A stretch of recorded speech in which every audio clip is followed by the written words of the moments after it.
रात बिल्कुल अंधेरी थी, इतनी अंधेरी कि पेड़ों से चिपकी हुई थी और हवा में राज की बातें कर रही थीं। सितारे गायब थे, रात के अंधेरे में समा गए थे, जिससे छोटा सा विलेज घुप बहेगी ये अंधेरे में डूबा हुआ था। इसी विलेज के बाहर, जहां पक्के रास्ते की जगह जंगली घास ने ले ली थी और तेल के दियों की रोशनी धुंधली पड़ गई थी, एक पुरानी हवेली खड़ी थी। इसका कभी भव्य रहा चेहरा अब टूट रहा था और धूसर हो गया था। सालों की उपेक्षा और अनगिनत तूफानों ने इसे जर्जर बना दिया था। लताएं कंकाल की उंगलियों की तरह इसकी दीवारों पर चढ़ी हुई थीं, उन बंद खिड़कियों तक पहुंच रही थीं जो रात में बाहर घूरती हुई खाली आंखों की तरह लग रही थीं। यह कोई मामूली हवेली नहीं थी, यह एक ऐसी जगह थी जिसके बारे में धीमी आवाज में बातें की जाती थीं। एक ऐसी जगह मां अपने बच्चों को पास खींच लेती थीं, जहां बहादुर से बहादुर आदमी भी अंधेरा होने के बाद जाने से बचते थे। विलेज के किनारे बनी इस हवेली को गोस्टिया हवेली के नाम से जाना जाता था। इस हवेली के बारे में कई कहानियां मशहूर थीं, लेकिन सब एक ही बात पर एकमत थीं। हवेली अपनी जर्जर दीवारों के भीतर एक ऐसा अंधेरा समेटे हुए थी जो हड्डियों तक को ठंडा कर देता था। एक अमीर जमींदार की कहानियां थीं जो यहां अपनी खूबसूरत बेटी के साथ रहता था। एक दिन जमींदार रहस्यमय परिस्थितियों में मृत पाया गया और उसके तुरंत बाद बेटी का बिना किसी सुराग के गायब होना। कुछ लोगों ने फुसफुसाते हुए कहा कि जमींदार के प्रतिद्वंद्वियों ने उसकी हत्या कर दी थी और बेटी का अपहरण कर लिया था। दूसरों ने दावा किया कि बेटी अपने प्रेमी के साथ भाग गई थी, अपने पिता के बिना जीवन के बारे में सोचने में असमर्थ। लेकिन सबसे मशहूर कहानी, वह कहानी जिसने ग्रामीणों की रीढ़ की हड्डी को हिला दिया था, वह थी जमींदार की बेटी का भूत हमेशा के लिए हवेली की सड़ती दीवारों के भीतर फंस गया, अपने खोए हुए प्यार को ढूंढ रहा था। विलेज वालों ने कहा कि उन्होंने उसे देखा है, सफेद साड़ी में एक गोस्टिया साया, उसका चेहरा ढका हुआ, ऊंचे बगीचों से गुजर रहा है या ब्रोकनी खिड़कियों से झांक रहा है। उन्होंने कहा कि उसके पीड़ा भरे रोने की आवाज अमावस्या की नाइटों में सुनी जा सकती है, एक ऐसा वेल जो बहादुर से बहादुर हार्टों को भी दहला देता है। किसी ने हवेली के पास जाने की हिम्मत नहीं की। कहानियां बहुत ज्वलंत थीं, डर बहुत वास्तविक था। हवेली अकेली खड़ी थी, अंधेरे और भय में डूबी हुई, अपने ही फियरानक इतिहास का एक मॉन्यूमेंट। कहते हैं, डर एक शक्तिशाली तेलकार होता है और वर्षों से गोस्टिया हवेली और उसके हॉल में घूमने वाली गोस्टिया आकृति की कहानियां और अधिक विस्तृत, अधिक फियरानक होती गईं।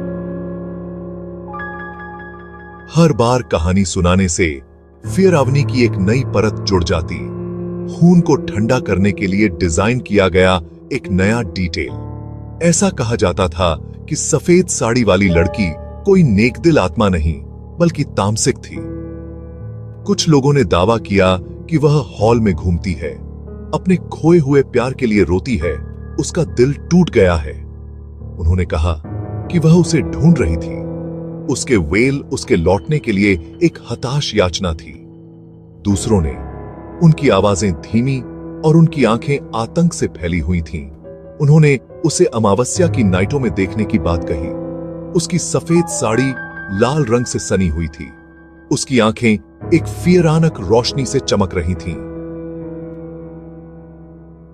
ये वो कहानियां थीं जिन्होंने विलेज वालों को दूर रखा, वो कहानियां जिन्होंने यह सुनिश्चित किया कि हवेली अछूती, अदृश्य और पूरी तरह से अकेली रहे।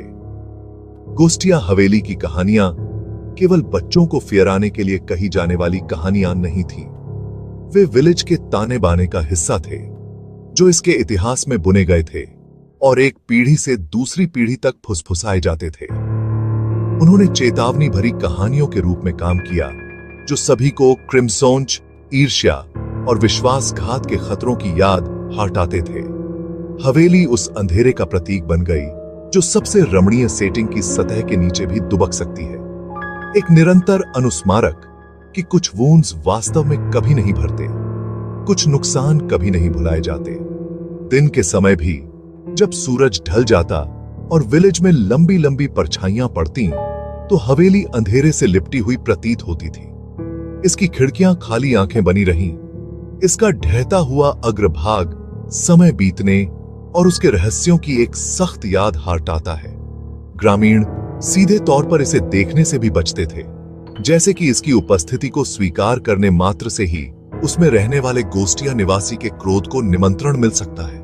लेकिन विलेज में हर कोई फियर आवनी कहानियों से प्रभावित नहीं था। रवि, एक युवक जो अपने साहस और अंधविश्वास के प्रति अपने तिरस्कार के लिए जाना जाता है, ने कहानियों का उपहास किया।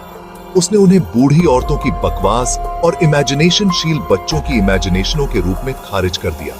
उसके लिए एपरेशन बाधित हवेली एक जीर्ण शीर्ण इमारत से ड्रीमाइंडरा कुछ नहीं थी। उसकी फियराना खामोशी उसकी उम्र और उपेक्षा का प्रमाण थी, न कि गोस्टों और बेचैन सोलों के लिए प्रजनन स्थल। रवि एक व्यावहारिक युवक था। उसका दिमाग उन खेतों के तर्क के प्रति अधिक सजग था जहां वह काम करता था, न कि टिमटिमाते हुए तेल के लैंप्स के आसपास फुसफुसाते हुए काल्पनिक किस्सों के। वह जो देख सकता था, जिसे छू सकता था, जिसे समझा सकता था, उस पर विश्वास करता था। रोती हुई महिला की कहानियां, गोस्टिया प्रेत, रात में ठंडी कर देने वाली चीखें, वे कल्पना की उपज से ड्रीमाइंडरा कुछ नहीं थी, जो भय और अंधविश्वास से प्रेरित थी। उसने कहा, भूत जैसी कोई चीज नहीं होती। उसकी आवाज मजबूत और अटूट थी, क्योंकि वह विलेज के अन्य युवकों के साथ चाय की दुकान की गर्म चमक में बैठा था।